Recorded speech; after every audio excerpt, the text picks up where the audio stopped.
جمال الوجود بذكر الإله، وتصفو الحياة بنور هداه. جمال الوجود بذكر الإله، وتصفو الحياة بنور هداه.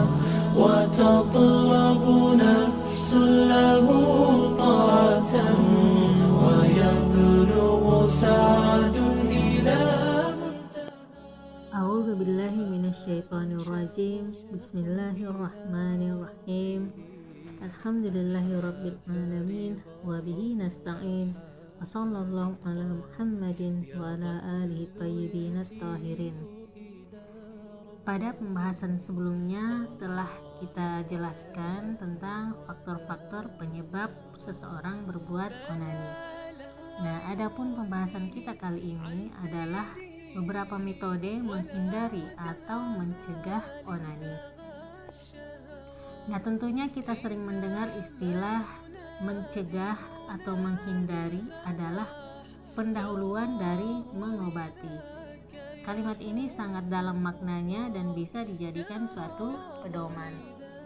Nah, seorang pengemudi yang senantiasa menjaga rambu-rambu lalu lintas dan juga perhatian terhadap keselamatan dirinya dan orang lain, tentunya dia tidak akan mengalami kecelakaan dan terhindar dari berbagai bahaya. Dan dia pun tidak perlu mengeluarkan biaya yang besar, termasuk jiwa dan hartanya akan aman dan selamat. Nah, begitu juga seorang yang menjaga nasihat-nasihat serta anjuran-anjuran kesehatan.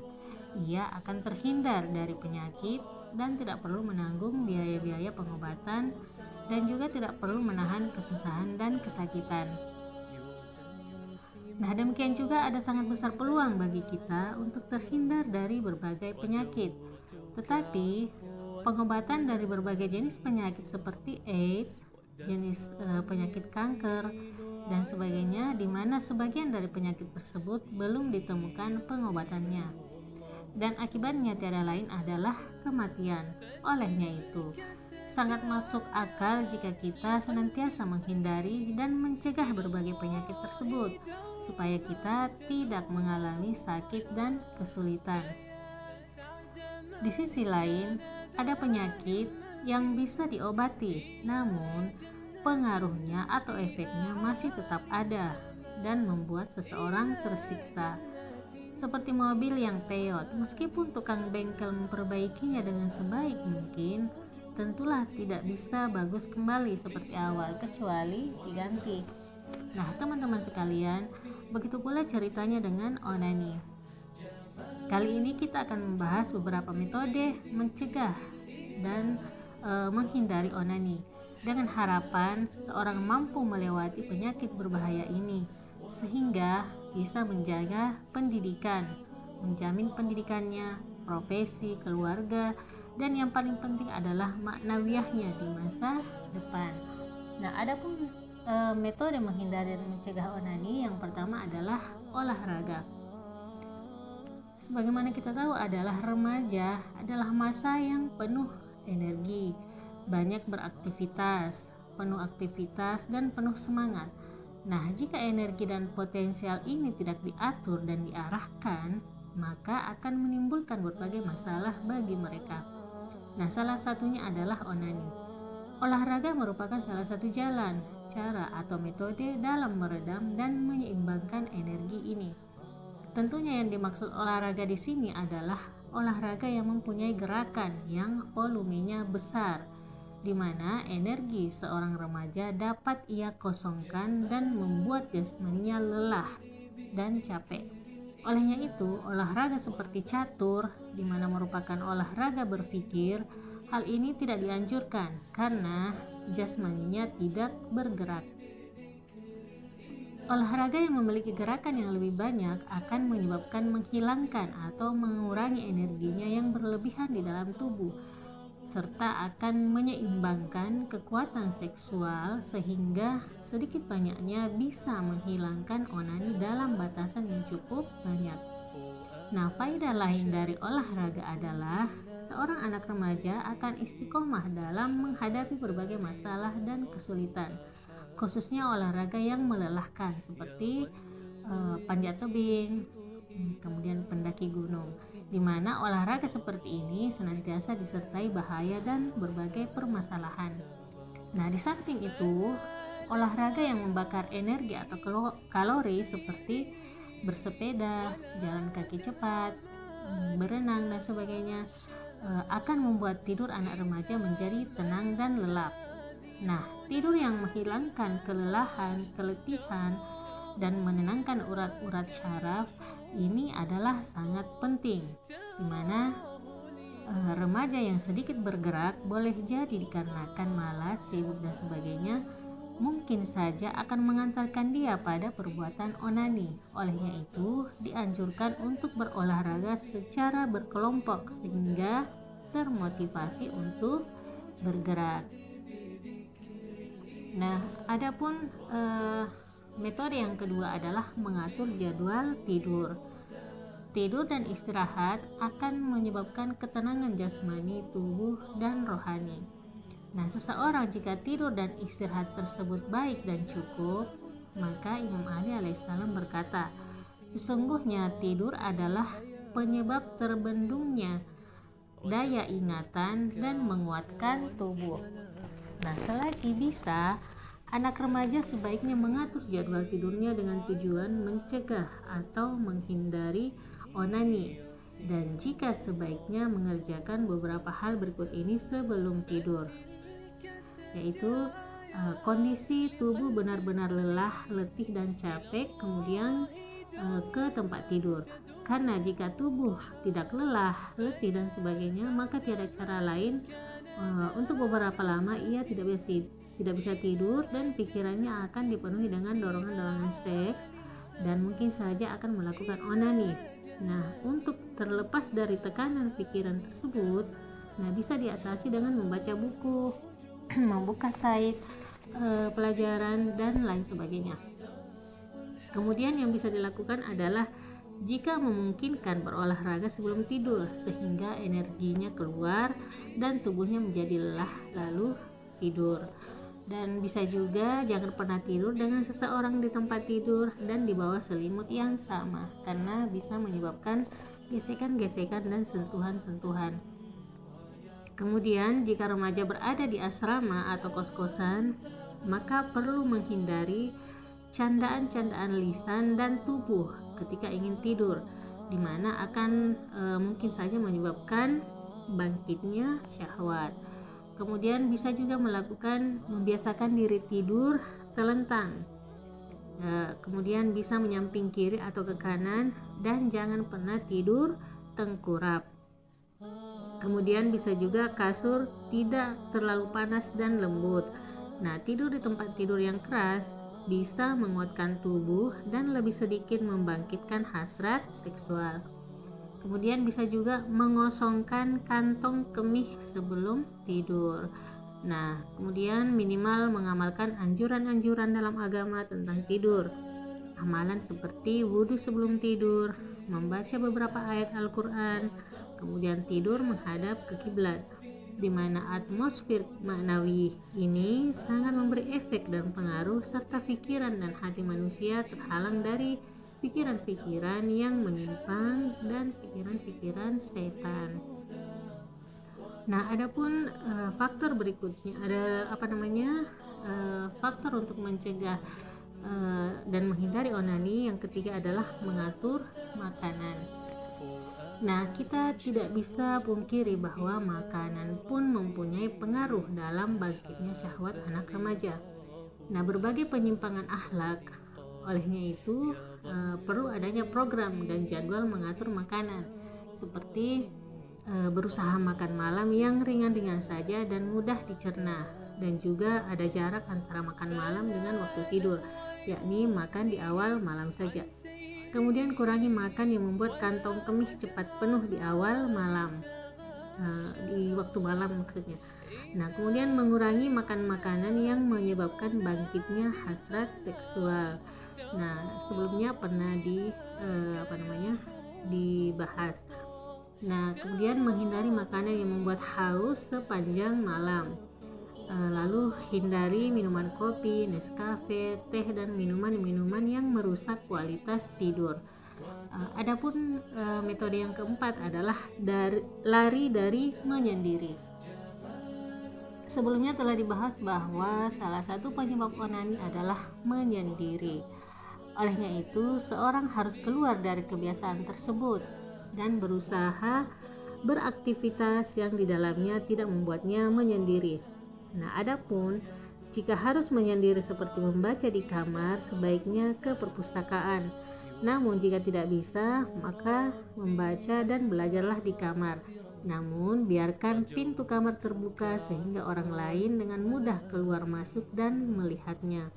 Kemudian metode yang kelima adalah memutuskan hubungan dengan teman-teman yang tidak baik. Yakni pergaulannya dengan teman yang tidak baik itu usahakan dikurangi dan kalau perlu dihindari atau diputuskan. Kemudian yang keenam adalah menghindari faktor-faktor yang membangkitkan gairah seksual seperti melihat gambar-gambar porno dan sejenisnya itu yang bisa merusak pikiran dan ruh anak remaja. Nah, melihat gambar-gambar demikian bisa membuat seseorang terjebak pada kecanduan untuk melihat gambar-gambar tak senonoh yang lainnya. Kemudian faktor yang ketujuh adalah mengontrol pandangan. Nah, mata jelalatan atau dalam istilahnya kita yang biasa kita dengar adalah mata keranjang dan pandangan-pandangan syahwat pada non-mahram hatta pada maharim yakni mahram kita merupakan faktor-faktor bangkitnya kecenderungan seksual pada seseorang. Jadi mata keranjang ini harus juga dikontrol. Nah, salah satu tips yang sangat penting dan berpengaruh dalam mengontrol insting seks adalah mengontrol pandangan. Dalam Al-Quran surah An-Nur ayat 30 dan 31 yang artinya katakanlah kepada orang laki-laki yang beriman, hendaklah mereka menahan pandangannya dan memelihara kemaluannya. Yang demikian itu adalah lebih suci bagi mereka sesungguhnya Allah Maha mengetahui apa yang mereka perbuat. Kemudian terjemahan ayat 31, katakanlah kepada wanita yang beriman, hendaklah mereka menahan pandangannya dan kemaluannya, dan janganlah mereka menampakkan perhiasannya kecuali yang biasa nampak daripadanya. Dan lanjutan dari ayat 31 ini tentang perintah berhijab. Silahkan kita merujuk ke surah An-Nur ayat 31. Nah, sebagian perempuan salah menduga bahwa perintah mengontrol pandangan pada non-mahram hanya dikhususkan pada laki-laki. Padahal perintah agama kita adalah perempuan juga dilarang memandang laki-laki. Nah, di sini ada satu kisah di mana Ummu Salamah adalah salah satu istri Nabi yang menukil dari Rasulullah SAW bahwa setelah diturunkannya ayat tentang hijab, aku dan Maimunah menghampiri Rasulullah, di mana Ibnu Maktum yang buta membersamai beliau. Jadi Maimunah adalah juga salah satu istri Rasulullah SAW. Kemudian Rasul memerintahkan kami untuk berada di balik tirai. Nah, kami pun berkata, wahai Rasulullah, bukankah dia buta dan tidak melihat kami? Kemudian Rasul berkata, apakah kalian berdua juga buta? Apakah kalian tidak melihat dia? Nah, mengontrol mata dan pandangan di samping mencegah jebolnya kecenderungan seks, faedah lainnya pun adalah seperti akan menenangkan atau merilekskan pikiran. Nah, kemudian orang lain percaya pada seseorang, kemudian dan merasakan lezatnya iman dan disertai ibadah. Adapun faktor berikutnya adalah yang kedelapan, mengontrol khayalan. Imam Ali alaihissalam berkata, sesiapa yang banyak berpikir dosa, pada akhirnya ia akan terjerat pada dosa tersebut. Nah, Nabi Isa alaihissalam juga berkata, dosa diserupakan dengan api dan berpikir dosa diserupakan dengan asap. Olehnya itu, kapan saja seseorang berkhayal seksual menyerang, maka selamatkanlah diri dari pikiran kotor dan was-was syaitan. Nah, adapun metode berikutnya, yakni metode yang ke-8, yakni mengatur waktu yang kosong. Nah, manusia adalah wujud yang luar biasa. Pikiran dan khayalnya senantiasa aktif dan beraktivitas. Nah, Imam Ali alaihissalam berkata, jika nafs ini tidak sibuk bekerja atau beraktivitas, maka nafs yang membuatmu sibuk dengan dirinya. Nah, yakni kita bisa membuat program belajar berenang, bahasa, menulis, dan sebagainya supaya kita tidak disibukkan oleh nafs. Nah, faktor berikutnya adalah metode berikutnya adalah yang ke-10, kerja. Nah, bagi mereka yang sudah selesai pendidikannya, sebaiknya mencari kerja atau mencari kesibukan dan banyak beraktivitas di luar. Adapun yang berikutnya adalah yang ke-11, berpuasa. Nah, salah satu yang mencegah terjerumus pada onani adalah menghindari banyaknya makan, yakni berpuasalah. Nah, suatu hari seorang mendatangi Rasulullah SAW, di mana orang tersebut berkata bahwa dirinya belum menikah karena kondisi ekonominya tidak baik atau belum stabil, dan meminta solusi kepada Rasulullah SAW bagaimana meredam syahwatnya. Nah, salah satu anjuran Nabi kepadanya adalah banyak berpuasa. Adapun nasihat lainnya adalah, wahai pemuda, aku menganjurkan kepada kalian untuk menikah dan memilih pasanganmu. Dan jika kalian belum berhasil menikah, maka perbanyaklah puasa. Sebab puasa mengontrol dan menyeimbangkan hasrat seksual. Nah, metode berikutnya yang ke-13, kalau tidak salah ini yang ke-12, yaitu beberapa poin tentang kamar mandi. Di sini akan diberikan poin-poin tentang bagaimana kita menggunakan kamar mandi. Nah, remaja sebaiknya memperhatikan poin-poin berikut tentang kamar mandi dan juga mengamalkannya.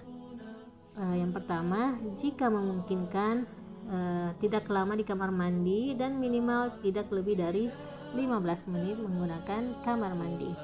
Kemudian tidak telanjang, yakni tetap memakai pakaian dalam sehingga hingga selesai mandi.